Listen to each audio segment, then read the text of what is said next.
जी उन्हें कुछ दे देता था तो उसे स्वीकार कर लेते थे, अन्यथा वो खाली हाथ ही लौट करके चले आते थे। सुखदेव भगवान ने कहा कि दरवाजे पर खड़े होकर के मांगते नहीं थे, इसी कारण सुदामा जी को कभी कभी कुछ प्राप्त होता था, भिक्षा प्राप्त होती थी, अन्यथा वो खाली हाथ ही लौट आते थे। जितना प्राप्त हो जाता था उसी में सीदते ते कुटुंब में ही अपने परिवार का पालन पोषण कर लेते थे।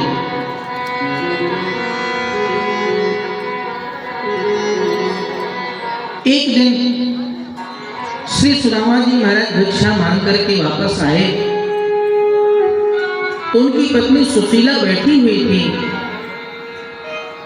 उसने देखा कि आज भी अन्न की प्राप्ति नहीं हुई है, तो सुशीला श्री सुदामा जी से कहती है कि हे स्वामी, आप भिक्षा मांगने के लिए जाते हैं और उस भिक्षा में आपको एक दिन का अन्न भी प्राप्त नहीं होता है, तो हम लोगों का जीवन कैसे चलेगा? तो सुदामा जी ने कहा कि हे देवी, हमारा जो कर्म है, हम अपने कर्म को और छह कर्मों का हम नियमतः पालन कर रहे हैं। कौन कौन से ब्राह्मणों के कर्म हैं? अध्यापनम अध्ययनम, ब्राह्मणों के छह कर्म कहे गए। छह कर्मों में पहला कर्म है अध्ययनम, अध्ययन करना, पढ़ाई करना, विद्या का अध्ययन करना। दूसरा है अध्यापनम, और उस पढ़ी हुई विद्या को दूसरों को पढ़ाना, दूसरा कर्म है। यजनम याजनम तथा,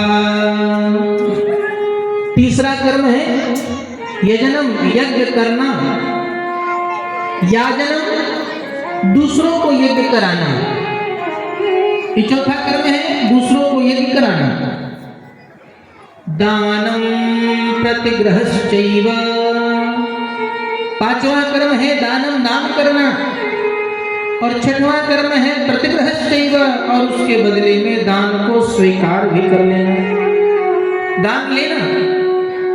ये छह कर्म ब्राह्मणों के कहे गए। विद्या का अध्ययन करना, दूसरों को भी विद्या का अध्ययन कराना, यज्ञ करना, दूसरों को भी यज्ञ कराना, दान करना और दान को लेना, स्वीकार करना, ये छह कर्म कहे गए।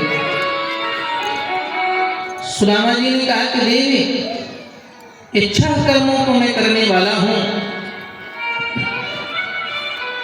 भिक्षा के लिए नित्य जाता हूं, जब भगवान की कृपा होती है तो भिक्षा की प्राप्ति हो जाती है। सुदामा जी कहते हैं कि हे देवी, जिस दिन अपने ठाकुर जी को अन्न खाने की इच्छा होगी, उस दिन हमें बिना मांगे ही अन्न की प्राप्ति हो जाएगी, मिल जाएगा। और जिस दिन अन्न ना मिले उस दिन तुम समझ लेना कि हमारे ठाकुर जी अन्न नहीं खाना चाहते हैं, तो तुम केवल जल का भोग लगा देना, और उसी जल का भोग लगाने के बाद उसी जल को हम सब लोग पी ले। ऐसा नित्य का कार्य श्री सुदामा जी का था।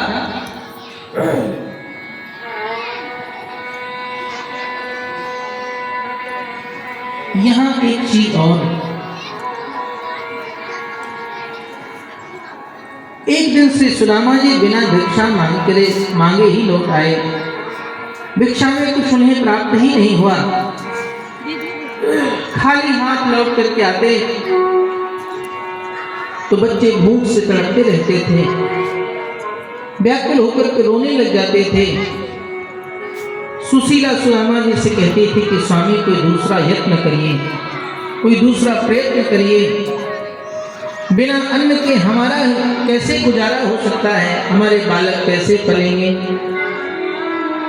तो सुदामा जी को जिस दिन भिक्षा की प्राप्ति नहीं होती थी, अन्न नहीं मिलता था, उस दिन सुदामा जी अपने बच्चों को बिठा करके और सुशीला को बिठा करके भगवान श्री कृष्ण की कथा सुनाया करते थे। देव तो नहीं जानती हो कितना दयालु था, देव तुम श्री कृष्ण के बारे में नहीं जानते, कितना दयालु था वो। सुदामा जी कहते हैं कि हे देवी, बचपन में मैं जब विद्या अध्ययन करने के लिए गुरुकुल महर्षि सांदीपनि के आश्रम में गया,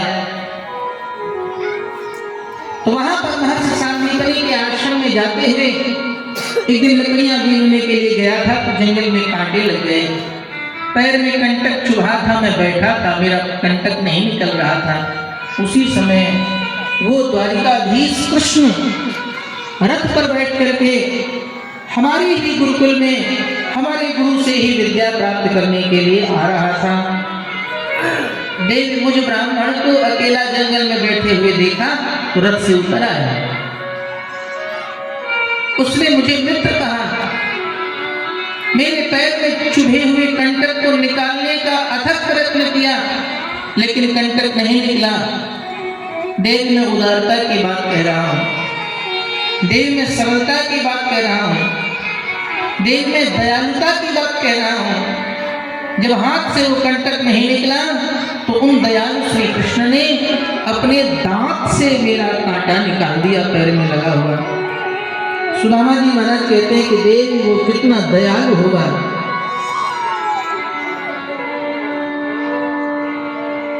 दयालु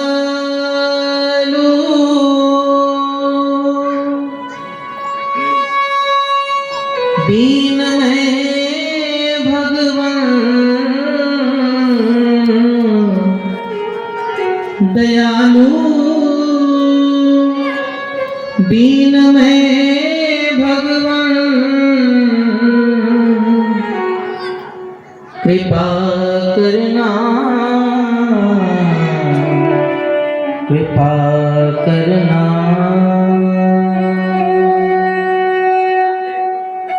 हे देवी श्री कृष्ण इतने दयालु हैं, मेरे बचपन के सखा थे। पूरी कृष्ण की लीला कथाओं को सुदामा जी महाराज अपनी पत्नी सुशीला को सुनाते थे। एक दिन सुशीला ने कहा कि स्वामी, आप जब उन कृष्ण की कथा कहते हैं तो कथा कहते कहते आपकी आंखों से अश्रु बहने लगते हैं, तो क्या तुम्हें उन कृष्ण की याद आती है? सुदामा जी कहते थे कि हाँ देवी, जब उस कृष्ण का स्मरण करता हूँ तो मुझे उसकी याद आने लगती है। मुझे ऐसा लगता है कि उस कृष्ण का मैं दर्शन करा।